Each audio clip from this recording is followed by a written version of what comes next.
কলকাতা এয়ারপোর্টে এসেই দেখি প্রচুর ভিড়। তারপরে শুরু হলো ইমিগ্রেশন প্রসেসটা। ইমিগ্রেশনে আমার হাজব্যান্ডকে অনেক কিছুই জিজ্ঞাসা করে, কিন্তু আমার টাইমে কিছু আর কোয়েশ্চেন করে না, কারণ ওর যখন কমপ্লিট হয়ে যায় তখন অফিসারটাকে ও বলে যায় যে শি ইজ মাই ওয়াইফ। আর এটা শুনে আমি ব্লাশ করছিলাম, আর একদিকে ও আমার লুকিয়ে ভিডিও বানাচ্ছিল। এই প্রসেস কমপ্লিট করে আমরা চলে যাই এয়ারপোর্ট লঞ্চে খেতে। আর ওখানে কি কি আইটেম ছিল আমি বলছি। প্রথমে ছিল কয়েকটা স্যুপ আইটেম, আর স্টার্টার আইটেমও ছিল, এদিকে স্ন্যাক্স আইটেমও ছিল কয়েকটা। এই সাইডে ছিল সালাড, আর এই রাইসটা খেতে খুব টেস্টি ছিল।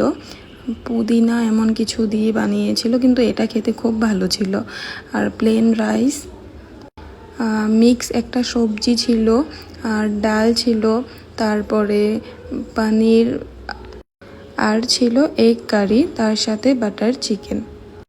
ডেজার্টে ছিল এই পেস্ট্রিটা, যেটা খেতে খুব টেস্টি ছিল, আর পায়েসও ছিল।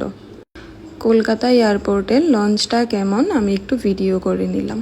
সব কিছু প্রসেস কমপ্লিট হওয়ার পরে আমাদের এখন ফ্লাইট আছে সিঙ্গাপুরের জন্যে। আর এই যে আমাদের বাস এসে যায়। সো চলো জার্নিটা দেখাই।